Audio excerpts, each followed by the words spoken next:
and that is not really in line with the Isurus draft so far. And that was kind of actually my biggest complaint previously about their other draft. While it was very crazy with the Scion mid and stuff, it just felt like there was not something for the Scion mid to slide on, because Beryl, Pioshik and Deft are stepping forward. Won't be able to find any of the CC. They will find on the second bandage toss, but this is enough to push Grell away from red buff. Jelly comes forward. It is still secured by Pioshik, and he gets the flash from Grell. Grell is now caught in place. A third bandage toss is thrown. 150-10 first blood to Grandma Beryl. Gaming's bot lane trying to salvage all these situations, playing aggressively after the invade went bad. Oh, that's this a might be too aggressive. Pioshik's right here, Pioshik's right here. Bandage toss will find the target. Defensive flash away from Gavoto. Cleanse is available to him and just used. Here comes Grell. A two-man knocker from the Pulverize will not be enough to save Gavoto's life. And Jelly down to 200, 100. Below that, and Deft secures the kill. Another 2 for DR. Position. There wants time and items and levels. You're also behind in kills. They will be able to secure a dragon. This is good. This is cheeky. But the point I want to get at is, I understand you are playing for your tournament life. I understand you want to win it, earn it on your merits. But patience is a skill that could have been a critical category when it comes to goal difference, experience, first towers. I think they get first dragons in second, 80-odd% of the games. And the engage will come in. That's a kill onto Grell. Jelly gets caught up by the bandage toss. Beryl lined up the first, he lined up the second.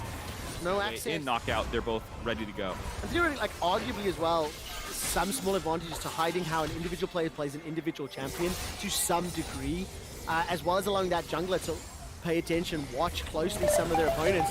Not 100% certain whether DRX are going to win this group, but you anticipate it to be the case. That is going to be the kill secured on behalf of ADD, taking down Beryl, now at the cost of Grell's life. Jelly's going to be the target for Zeka, secures the kill. 2 members of Isurus are down. Pioshik's trying to prevent the blast going, but he can't do it just yet. 100 HP as ADD's forced to flash for his life. Now Gavoto's the next target. Flash available to him. He gets underneath his inner turret. Won't be able to find enough damage for the kill. Here comes Zeka. Soul unbound. Will not be able to get the damage. Sometimes people feel he has low game impact despite being oftentimes the best player on some of his teams. And then when you put him on situations like a Scion to try and have really big impact, that doesn't speak to a lot of his strengths. Yeah, unfortunately, and this time round, they're marginally behind CS plus 20 in favor of Zeka. The kill secured onto Gavoto.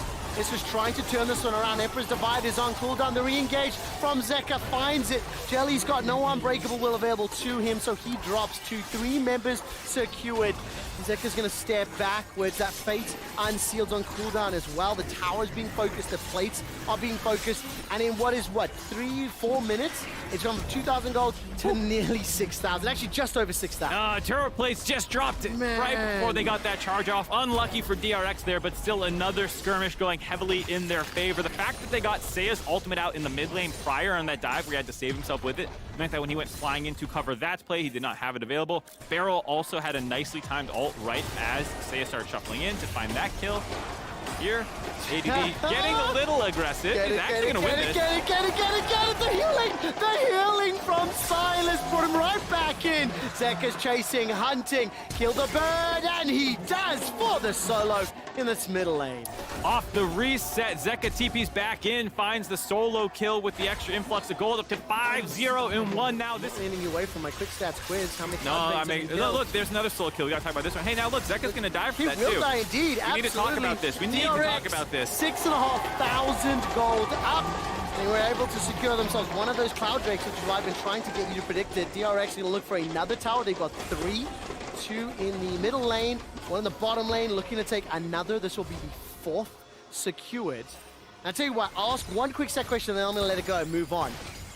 Which dragon is the most killed at Worlds? It's got to be Hextech. You are correct. Okay, you're just talking strictly comps, yeah, champions in the versus game. Champion, if executed to, the way their intention. Zeka does get jumped on right now, stays alive, soul unbound, gets him to safety inside the pit. The shield has popped up, and ADD joins the fray. The Nature's Grass is thrown down. Kingan re-engages, finds the chains, the lockdown, the hold. Curse of the Sad Mummy still available. Curse of the Sad Bullet Time still available. Waiting for it to be fired out. Nobody's died just yet. Pioshik's the next target. 1 for 1. Gavoto flashes in for that, but it's a double for Deft. Can he dunk anymore?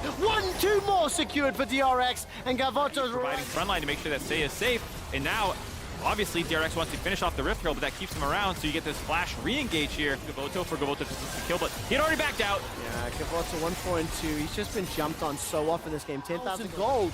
And with Gavoto being down, DRX are just looking to secure this Baron. I mean, Nature's Grasp was thrown for the lols.